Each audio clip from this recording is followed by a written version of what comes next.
Okay, good morning, plant people.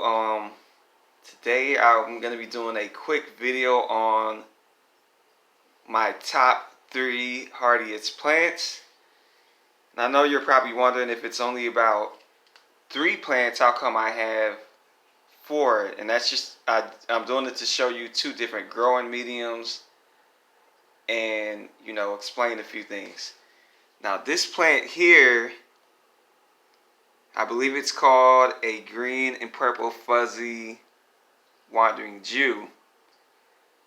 Now, anybody familiar with my little plant journey or plant story, you'll know that I've had this plant probably the longest out of any of them.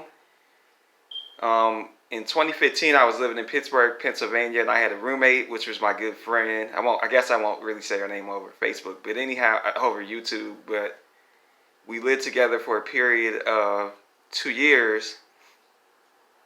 And her grandmother had given her a copy of this. I now have many copies of this, like 3 or 4, because it's one of my most favorite plants. But anyhow, when we moved to Pittsburgh, her grandmother had sent her home with just something like this little stem, like just one little pinch of it. She said throw it in the dirt and it will make a massive plant, and it ended up doing that. So when I moved out on my own in late 2016, I just grabbed a pinch of it because I'm like, I want to keep some of it for myself. I always want to keep part of this plant alive. And since then, her grandmother has unfortunately passed away. So the way I look at it, I'm somewhat keeping her grandma's memory alive through keeping this plant alive. So it's very important to me. Anytime I see that it's getting sick or looks like something's wrong with it, I'll replicate it. And just very quickly, I want to show you something. You're going to laugh, but just to show you, excuse my camera work for a minute. Here goes another one. You see it's literally sitting in an old applesauce thing, and I had like a miniature grow pot for another plant just to show you how resilient these are. Look at that. That's hardly nothing, and it's surviving. So I let you see they're very, very tough. They don't take a lot of water. Matter of fact, I killed a few of them through overwatering. Now my next plant, it's a simple green philodendron. And believe it or not, because I have a lot of green philodendrons in my house, every single one of them, and when I say that, I mean it, every single one of them comes from this. And it's simply in a standard nursery pot. And you look under it, that's just like an old, I think that's not an applesauce. That was like for like fruit, like those cups with like Dole cups with like oranges or peaches. And I'm a big recycle freak. I know some people think it looks messy or whatever, but that's what I do. I'm somewhat of an environmentalist, so I just, sometimes if I see, it's a perfect fit. You can see it, like it literally fits in. So a lot of time I'll just do it that way. But anyways, this green philodendron, I've had it now for a year. It sits right next to my aquarium, and I think that's one reason why it's so bushy. I've cut this thing a lot. Like, I've given copies of it away. Matter of fact, I'm going to show you. Now this, look at this. It's a pure leaf tea container, which I keep a lot of plants in these as well. You can see the stem actually going down through here. Now don't water this too heavy, for obvious reasons, because it does not have drainage in it.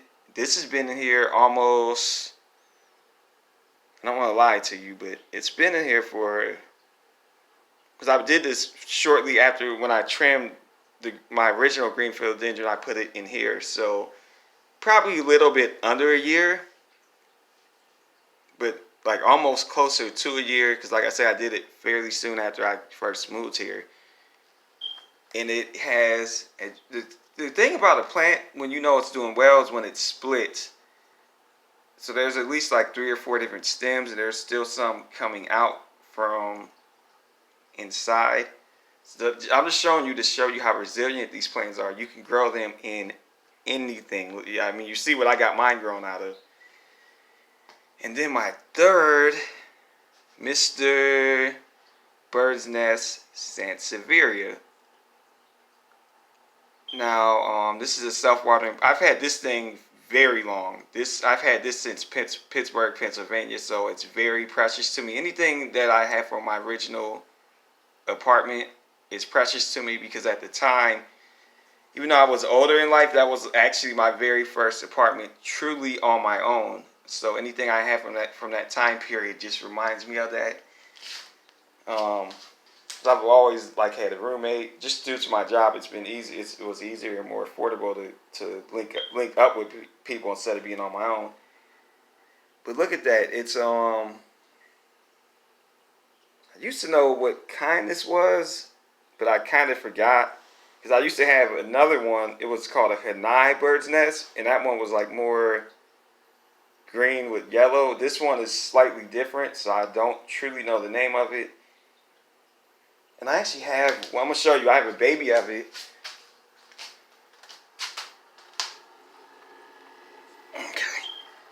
That's one of the babies, and it came from the one I just showed you. And it's actually more healthier than the mother plant to a certain extent. I mean, look how shiny it is. It's very healthy. And I got to give a shout out to a fellow YouTuber that a lot of people will know who he is, Mr. K Love. He's a fantastic YouTuber. And the thing is, he helped me save this plant because sometimes I water snake plants not properly. I would just put 2 drops of water because I was always afraid to water him. And he was like, you got to water them because this one was dying. It was all the stems were downturned. They were starting to do that thing where they get kind of wrinkly and yellow towards the end. And I thought that meant I was overwatering it. So I was just not watering it, not watering it, not watering it. He was like, if you do not water those plants. So he was like, you got to soak it through not once, not twice, 3 times. I was like, are you sure? He said, yes. So I did it. And if you look at this, these leaves are upturned. It did just like he said overnight. It was just came back to life. So I got to give him, whoa, if I don't kill it, I want to give him a shout out for the help. And that's the thing with YouTube. I've gotten a lot of help from a lot of people since I've been on here with a lot of stuff such as identifying plants, people telling me the correct way to water. That dust just got there. I'm a dust freak. I hate dust, but that's what happens when you have yellow in your house. But since I've been on YouTube, a lot of people have helped me and given me advice that I would not have otherwise have known. And that's why I do what I do. It's a lot of love out here on YouTube. I mean, you do have some haters and critics, but overall, I've been enjoying my journey here on YouTube. And not just to say, look at me, look what I'm doing, but also to get positive feedback from other people. And that help does go a long way. Because, I'm still a learning hobbyist. And I said that from the beginning. I'm passionate, but I'm learning. So it's still a lot of stuff that I actually don't know. And I appreciate it, when people are able to give me little tips. And like I say, you can see this thing made a complete turnaround. It was dying. So I do thank him for that advice.